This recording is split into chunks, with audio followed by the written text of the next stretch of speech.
এই কচুওয়ালা ভাই, হ্যাঁ ভাই, এই কচু কত করে? 30 টাকা।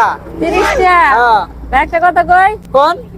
এই যে একটা কচু না, হ্যাঁ এই জায়গায় একটা কাটা দিবেন, এই জায়গায় একটা কাটা দিবেন। হ্যাঁ এক খন্ড, দুই খন্ড, তিন খন্ড। হ্যাঁ। 3 খন্ড হইলো না, এই মাঝখানের খন্ডটা আমারে দিবেন, 10 টাকা আমি আপনারে দিব।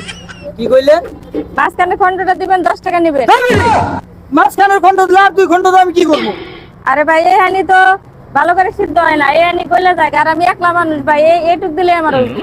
আরে দেখো বাবু, এইরকম কচু বেচার সিস্টেম নাই। কচু তোমার যে একটা নিয়ে যাইবে, তোমার যেটুক ভালো লাগে। এই বেটা কি আর সিস্টেম নাই আবার, আমি একলা মানুষ, মাঝখানের খন্ডটা হইলে আমার বোর্ডে আমারে দেন, পেয়ে দিন না আমি, আর 2 ঘন্টা আপনি বেচবেন মানুষের কাছে। আরে ওই খন্ড করে জীবনে কচু বেচে নাকি? তুমি কি কোনদিন বাজার করো নাই? আমি ডেইলি বাজার করি না মানে? হ্যাঁ, পাগলে পাইছি তুমি। আপনি daily আমার বাজার বুঝাই করো। পাইছেন, দেন 10 টাকা দেই দেন। আরে যাও তো যাও, তোমার কাছে কচু বেচন লাগবো না। এ বেটা এবার করে কে?